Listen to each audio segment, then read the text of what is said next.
Welcome to The Inside. It's awards season, and Hollywood was abuzz this week. The Academy Awards announced nominated films with plans to stage the April broadcast in the Union train station in downtown Los Angeles, where adequate space is available for COVID standards. Here in the U.S., AMC theaters opened their doors again nationwide. Spotted in the lobbies were directors Christopher Nolan and Eddie Wong, who showed up, greeted ticket buyers, and took selfies with other delighted patrons. The studios have releases ready to go, and initial tracking indicates that Warner Bros.' Godzilla vs. Kong could be the blockbuster monster hit that brings the U.S. box office roaring back. Even with limited seating, hopes are high that Disney's Cruella, Marvel's Black Widow, and Paramount's Top Gun Maverick starring Tom Cruise will all help set the stage for a blockbuster summer. Hollywood's good news has even brightened Wall Street's mood, with entertainment stocks soaring to all-time highs.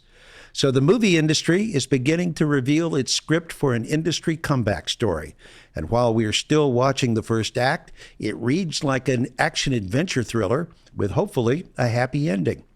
To get a preview of what's ahead for movies, this week we turn to an insider who's been a visionary voice in the film industry for her entire career. Gretchen McCourt served as Executive Vice President for Cinema Programming at ArcLight Cinemas and Pacific Theaters in Los Angeles. ArcLight's iconic Sunset Boulevard location in Hollywood is home to screenings, premieres, and A-listers looking for a movie to take in. She also served as national film buyer for AMC Theaters and currently works for the nonprofit organization she co-founded, Women in Entertainment. The group provides a forum for women to share, mentor, and learn in areas of film, television, sports, and journalism. She joins us from Kansas City, where she's visiting family. Welcome, Gretchen McCourt. Thank you, Jim. Also with us is our co-host for this series. He serves as CEO of Cinionic, the world's leader in cinema technology, and he joins us from Brussels, Belgium. Good evening, Wim Buyens. Hey, good morning and good evening. Well, we have two incredible participants here with you, Gretchen and Wim. We have someone who is steeped in inside Hollywood experience, and in Wim, a global perspective on the cinema and exhibitor business. So tell us, Gretchen, what does a movie deliver to people? We've been away from it for a year. What is that magic that you promise people when they come into your theater lobby? Well, first of all, I don't think there's anything that can duplicate the communal experience of moviegoing in a theater. We love to see good stories in a lot of different places, but cinema really elevates the film and cinema elevates the experience. And there's just no comparison to how you can experience what the filmmaker intended other than in a movie theater. I think for exhibition right now, even before the pandemic, exhibition was making huge strides in the experience. You know, we talk about making things easy for the guest. You want the outside experience, you want the parking to be easy. You want the venue to be lovely. You want the ticketing and concession to be an easy experience. And then obviously a beautiful sight and sound in an uninterrupted theater.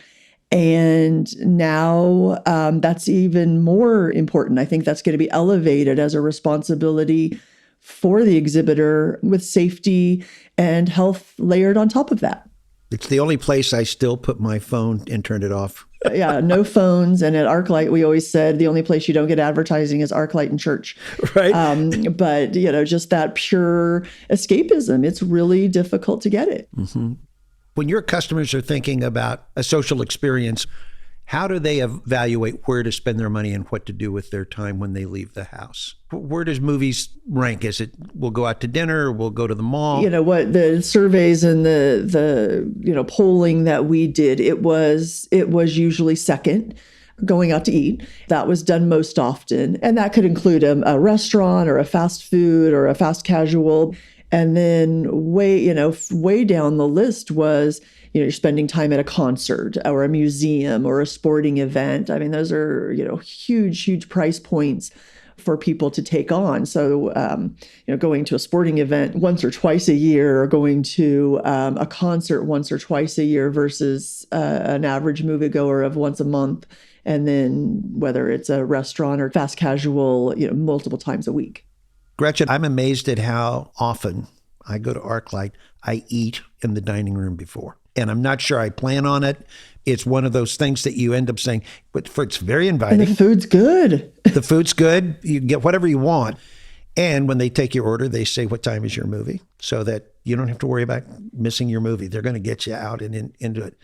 Wim, is there an experience like this in Europe? We have it's different, but I think we have cinemas where they are more I would call it VIP settings, where you can do the in-cinema dining, finding, food within the lobbies, of course. So it's a little bit different. But I have to say, when I go to Asia, I probably get the most advanced in-cinema dining, and also, with different restaurants in the different lobbies and things like that. I think in Europe, it is less of a trend, I would say, than if I look at Asia as an example. Yeah. At ArcLight, there wasn't serving in the theater, so I don't know directly because I'm not there anymore, but I would assume that the restaurants, because they're freestanding restaurants in the theater, would follow the guidelines that the restaurants have to follow as far as spacing and occupancy, but there was no serving in the theater, so that's not an issue with ArcLight. Now, right now, the theaters are allowed 25% seating. Is that a business model that can work? Or do you think it's just a transitory thing to let's get this started and we'll see these restrictions probably lighten up? I hope it's the latter. I obviously can't speak to anybody's business model, but I do believe it's transitory. And I think as every exhibitor, every distributor that I've talked to, they're doing the right thing. They're following the rules and doing the right thing so that it is transitory and we can start increasing those numbers as vaccinations increase and the world opens up. Getting the attendance and being able to open the doors is priority number one, right? I do believe that 25% is low. What I hear from the exhibitor community is that 50% is a good number, right? When they get to 50%, they can make the numbers positive. And of course, anything above that is great. It also inspired, by the way, to be able to do more private cinema settings, renting out the place, because with an occupancy of 25%, you get a relatively big screen with a small audience. So that created an opportunity. But I think we look at the full movie-going journey, and it's important that we are making sure that we get them back in their seats. And I think the governments will decide if it's 25 or 50%, but that's a question of time, right? I think it's just a temporary measure being in place today. So, Gretchen, if we think about coming back to the movies, right? You mentioned something which I picked up, you called frictionless experience, right? And I wanted to understand what is, in your opinion, a frictionless experience for your moviegoer? Well, what we like to look at is, there's a lot of opportunities on how you spend your out-of-home time. And moviegoing is one of those things. And how do we make that experience better? And how do we make it so it is when someone ends their evening, they're saying, that was such a lovely evening. Everything was so simple or so easy to do, from finding your show times, getting to the theater, parking.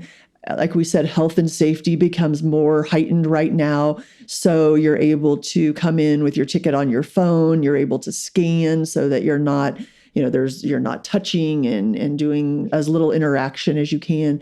If you want to have a variety of things at the concession stand or the cafes that some theaters have, you're able to get what you want. And then again, in the theater, finding your seat, not having to come early, not having to worry about things being sold out. And then having a movie on screen that there's no interruptions, the sight and sound are perfect from beginning to end, and you exit after, with a great experience. Yeah, I'm already looking forward for that one. I know, right? It sounds good. Absolutely. It looks like ages ago. Well, it's interesting because both of you mentioned parking, right? It's not an experience that starts in the theater, right? It really does start in the afternoon when you're contemplating going to the theater. Mobile app, the right. website, yep. Even booking the tickets, right? Yeah. Right. Everything has to be easy. So let's talk about a trend that started a year ago. It did not come to fruition completely, but it's interesting.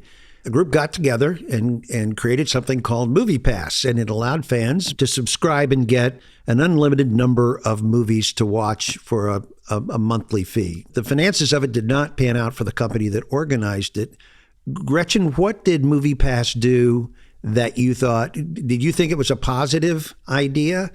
How did you view it? Well, I'll do the positive first, that Movie Pass spread out movie going through the week. So if you remember when it first launched, you couldn't use Movie Pass for an advance ticket. So you had to buy it on site day of.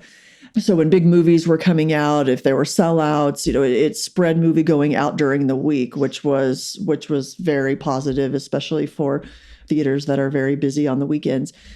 Secondly, it got people to see movies that they might not ordinarily have seen. I think MoviePass has a statistic that 40% of the tickets sold to Lady Bird were MoviePass tickets. So again, that's fantastic for theaters, that you have people going during the week, so you're dispersing them around, and you have people trying films. Now, the theaters got a full ticket price, so it wasn't a discount or anything on our side. But people that normally wouldn't have tried those movies are like, hey, I've paid my Movie Pass. I've already, used my normal money. I've seen 2 movies or whatever the cost was for this month. Now I'm going to try this movie and this movie and this movie, because essentially I'm seeing it for free. So that was great. And then the third aspect was, because there was a perception that they were seeing these movies for free or a discount, they spent more on food and beverage. So that was a benefit to the theater. So those things were very, very positive with Movie Pass, and I think with any kind of subscription. And the only negative that I experienced with Movie Pass early on is it was confusing for the customer. The theater didn't have anything to do with Movie Pass and couldn't control it. So if there were customer service issues, it got to be a guest dissatisfier, and they would turn to the theater for help, and the theater couldn't help. So that was just a bug that needed to be worked out at the beginning, that Movie Pass was very separate from the theater. But to my initial point, I think the more movies people see, the more movies they want to see. Well, the model that Movie Pass used is, look at Netflix. Absolutely. Right. You pay a fee and you can watch as much as you want to. So do you think when this is all over, we'll see someone step forward with that kind of a service for moviegoers? Absolutely. And, and the big chains, copied Movie Passes, with AMC, with their own loyalty programs after Movie Pass launched. So there was that aspect of it. But absolutely, I think there'll be a subscription service for a movie going to come out again, and it makes sense. And we've been talking about the want to go back to the movies and the need to get out. But the other aspect that we haven't really talked about yet is there's a lot of people hurting economically. And, coming out of this pandemic, that don't have a lot of disposable income, or are going to be, being very careful getting back on their feet. But yet they want to, they also want to get back out and want to experience, have social experiences and miss going to the movies. So how do we make it viable for those people as well? And I think a subscription model is a great answer. The question is, could you see a place where Amazon or Netflix or Disney get into the theater ownership business? 100%. Really? I absolutely think that's coming. I think they respect the theatrical experience.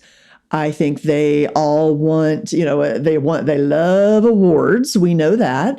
And, if the Academy and, the Golden Globes that go back to the requirements of a theatrical experience, I know they kind of put a little asterisk on this year for where the films were released. But if they go back to that, they want those, that award qualification. But I think they also want they love the theatrical experience. It's a huge marketing tool. There's a lot of positive to that. And especially for a company like Amazon that has multiple businesses. So you think that's a real... I think that is a reality that Disney, Amazon, Netflix will own theaters. I mean, Netflix is already, they made sure they bought one in LA and one in New York for qualification purposes. Right. And I think we'll see more of that. All right, you heard the prediction here first. That's great. Our insider today is the legendary Gretchen McCourt. We'll be right back. The Insiders is proudly presented by Cinionic. Cinionic's future-ready enhanced service and technology solutions provide compelling cinema experiences, peace of mind, and financial flexibility. Today, with more than 90,000 projectors installed globally, over half of the world's cinemas are illuminated by Cinionic. Visit Cinionic.com and discover why theaters look to Cinionic to provide the solutions of tomorrow today.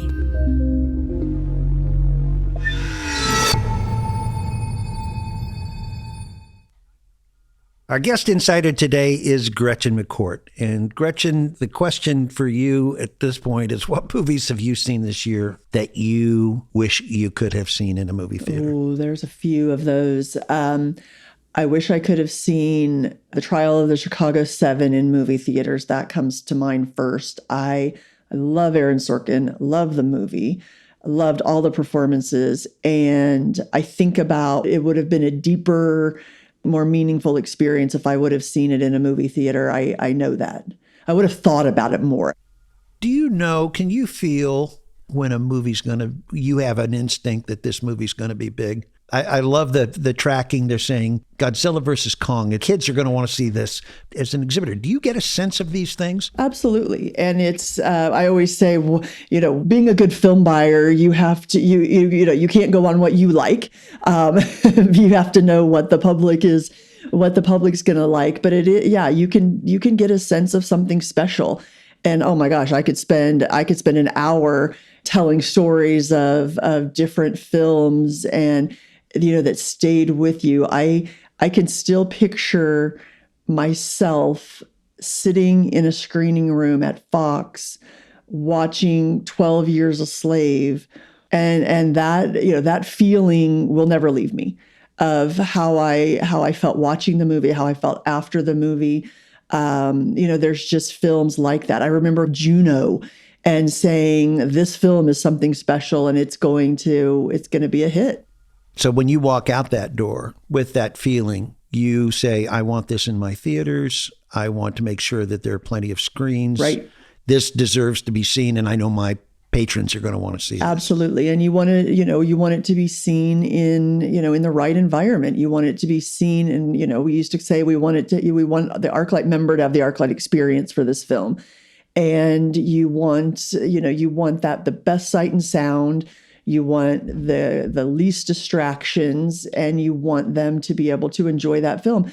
One of my favorite barometers that we used at ArcLight and that I still think about is we wanted the film to be seen as the filmmaker intended. And, we know what was put into those projects and what was put into that film. And to have the public experience that the way the filmmaker intended is everything. Well, Wim and I have talked about this, but I'll bring you in. I am struck because Advanced Imaging Society, we're working with people who are actually making the movies. They're not out front, they're behind the scenes, is that Spielberg wants to see in a theater environment every single thing with the lights down. Right? James Cameron, very involved. Ang Lee goes into the theater the night before. These directors very much care that the audiences see it.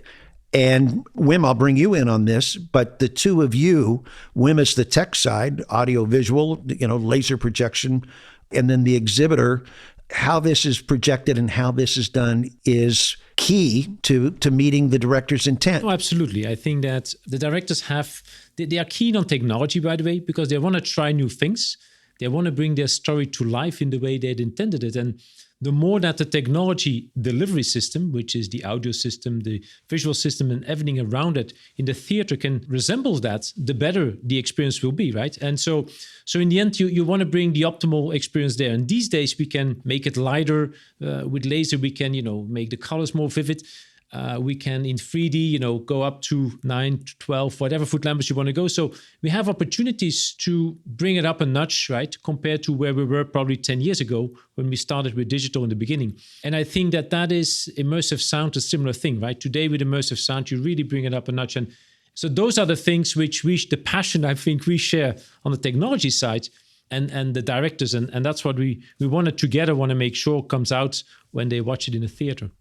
Well, Wim, you use the term, it's your mantra. I want to have a wow experience, right? I want to walk out and say, wow. And that's a pretty high bar to get. But if you consider everything from reserving the ticket to the parking lot, to the concession stand, to the theater, to the projection, to the sound, and walking out in a pleasant and safe way, it is an emotional experience, isn't it? True. But I think as an industry, and I see myself as 100% part of the industry, delivering technology services to the industry, is the fact that if we don't live it up to that, if we don't raise the bar to get wow in each of our theaters we have in the world, we're going to lose our audience, right? So I think there's two sides. I think that the wow effect is really making a difference, I believe, but it also is our responsibility to get to the wow, because people want to experience the big screen. People want to be immersed in getting that storytelling adventure, I would call it, happening. But we have to make it happen too as an industry. And after COVID, I think we've got the reopening of the cinemas will be an opportunity for us to do that, right? It's in the news right now, so I want to ask you about the release windows. There's a great deal of back and forth in the press between the studios and exhibitors about how long movies can remain in theaters exclusively before they're allowed to appear on streaming services and other platforms. How do you think the industry resolves this? I think it's a very useful conversation. And again, I don't think it's a one size fits all. There's definitely going to be a consumer that would wait and watch it at home at a lower price. Of course, there's there's price sensitive consumers, but where we need to look is what's the right price point for the movie theaters? What's the right price point for streaming? And then making things available for everyone, because it's not just a cost exercise for the consumer. It's what we were talking about. There's different experiences, there are different films, there's different, going, with your family, going with your friends, going on a date, going with your spouse, all of those different experiences are going to want a different venue. So I think it's a very important conversation. And I understand, obviously, the economics of the theatrical window and the streaming window, but my hope is there's never not a theatrical, window at the beginning of a release. Yeah, the theatrical window, it's an important discussion for the industry, right? So on the other hand, I think that it's been probably too long that it's been off limits of being a dynamic discussion. But the fact that the window is dependent on content, I think makes a lot of sense. The fact that people can watch it within a theater, but also can watch it on another platform, also does a lot of sense. So I think, to be honest, that the audience is going to make their decision on this. And of course, we need windows to support the industry. It is vital in that sense. At the same token, it needs to be realistic. And calling it dynamic and being able to be flexible on it, I think is going to help on both ends of it. But I believe that in the end, the moviegoer will decide where he's going to see his content and if he want to see it in the theater or see it differently. And I think we should not forget that point, because I believe the windows there are to facilitate people to come to the theaters and to be able to consume the digital content. And let us make sure that stays the priority in the discussion. Yeah, so the notion that the $50 million romantic comedy, or that anything other than an epic tentpole blockbuster, there's that kind of stream will be on streaming, and you really take exception to that point of view. Absolutely. I just think that it's different for every person, and we should offer the ArcLight experience for all different types of film, but we should offer the theatrical experience for all different types of film, because there are different, people wanting different things, and to see those in a theatrical experience. So let's talk about your other initiative and the power of your time that you give so much to, and that's Women in Entertainment.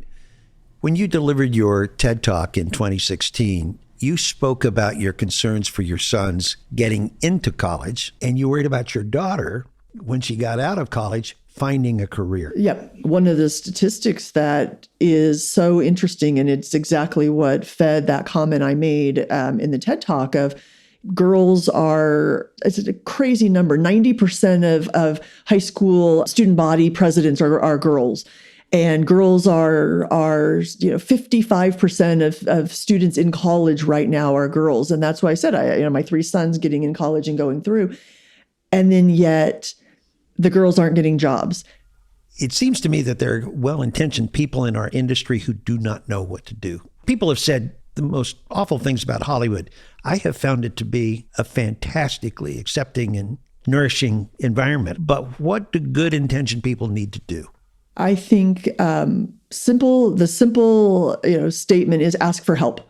I think one of the most frustrating things we hear at Women in Entertainment, our summits and different things is, I tried.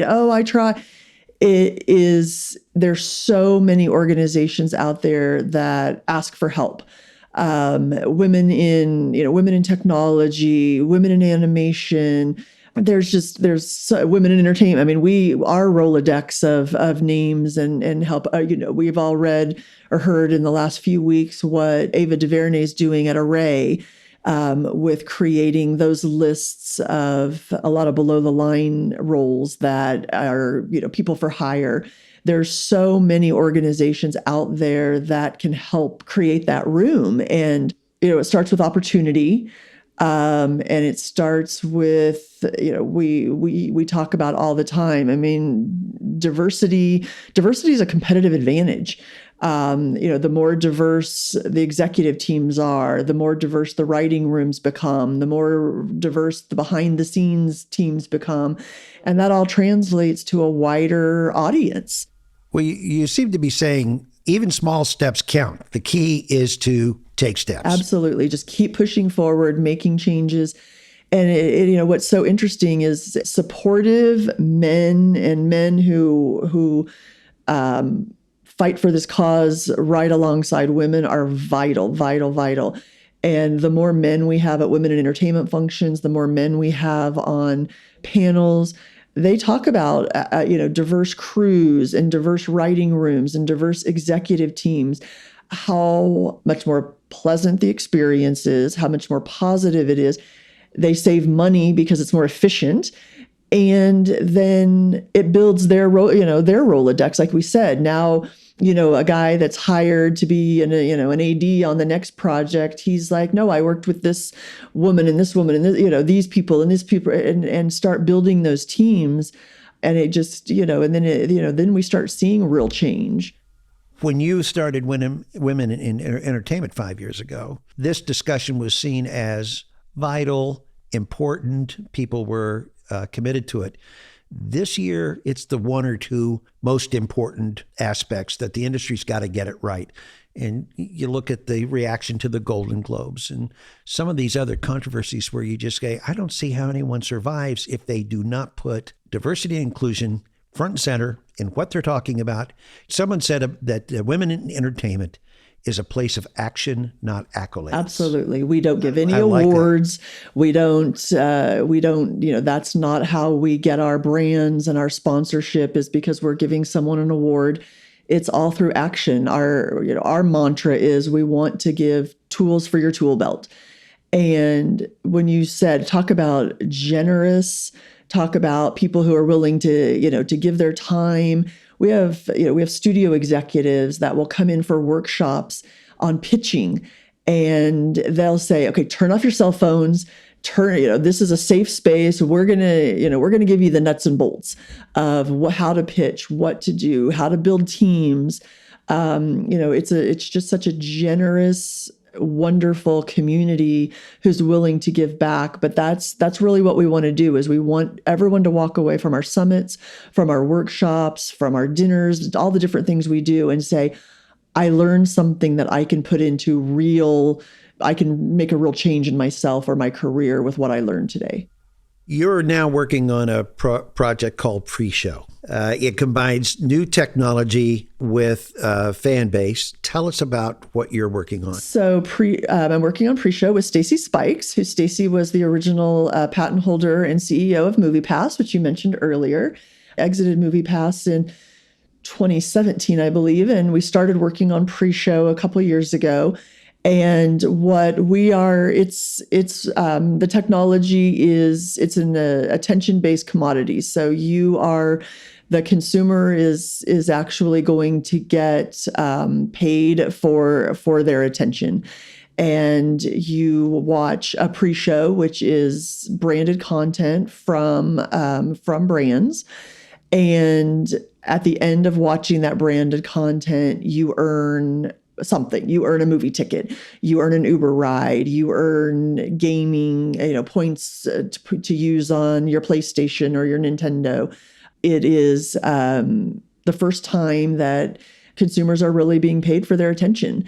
You will see a launch. You'll see our press releases coming out next month in April. We finished our seed round through pandemic, and we're launching with our beta testing in June with gaming and movie going, streaming, but anything that's that micro purchase of about $30 or less. So we're looking at media, which would be movie tickets, streaming, gaming, mobility, Lyft rides, Uber rides, and then meals. So whether it's Grubhub, Uber Eats, or fast casual type of dining, you'll be able to watch your pre-show and translate that into a purchase.